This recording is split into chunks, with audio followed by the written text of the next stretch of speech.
And there you have it, the closing bell at the New York Stock Exchange, ending another day of trading on Wall Street. Not a strong day for the U.S. stock market. The Dow Jones fell around 490 points today.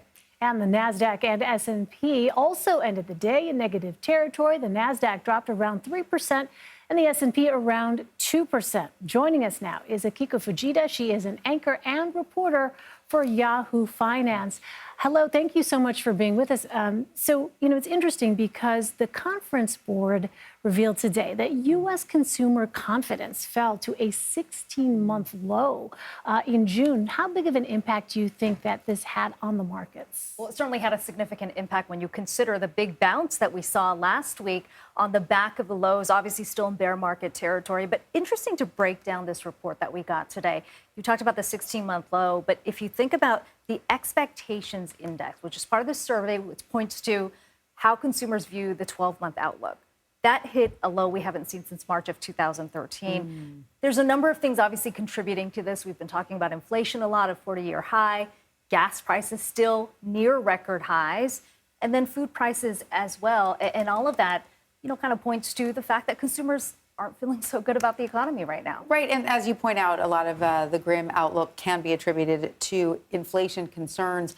But the Fed's whole reason to raise sort of rates was to sort of get the spending down a little bit, right? So could you argue that this is what was supposed to happen, that consumers were supposed to pull back on spending? So it's interesting because the confidence may be down, but there's a bit of a deviation, if you will, between what Americans are saying, how they feel versus how they're acting. Interesting. So in the survey itself, it shows that major purchases like cars, homes, major appliances, those are still holding steady. But going back to that short-term outlook, that seems to be a lagging indicator, which would suggest that the slowdown could be coming. Interesting. Yeah, and also I heard people are still driving, right? Gas prices are high, and yet people are still hitting the road, wanting to take those summer vacations.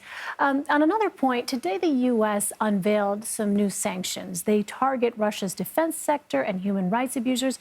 They also include a ban on the importations of Russian gold. So, Akiko, what impact, if any, could these sanctions have on the U.S. economy? Well, if we're talking about the U.S. economy, it all comes down to inflation. As you pointed out, the Fed is trying to cool down the economy without bringing it in for a crash landing, which would lead to a recession. A lot of that comes from the energy sector, and we didn't hear a whole lot on that front.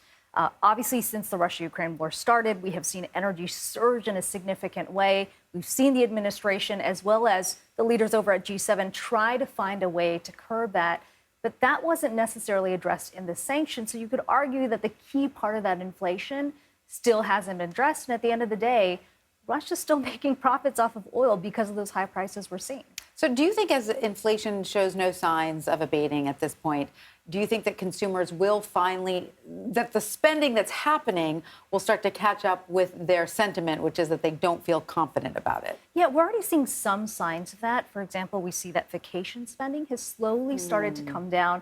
A lot of people have those summer plans, but they're looking at airline ticket prices and saying, well, is this really the time to be traveling? Now, we should point out we did hear from two Fed officials today who said that they don't believe that a recession is inevitable. They believe that they can continue these aggressive rate hikes, but also still believe that the labor market is strong enough, there's enough momentum in the economy. So if you listen to Fed officials, they will tell you that a recession is not inevitable, but the confidence is not there yet. And we could see that, pick up to spending habits several months. That's interesting. Again, as we were talking earlier, a little bit of the difference between perception and reality, right? All right. Akiko Fujita from Yahoo Finance, thank you so much for joining us. Thank you.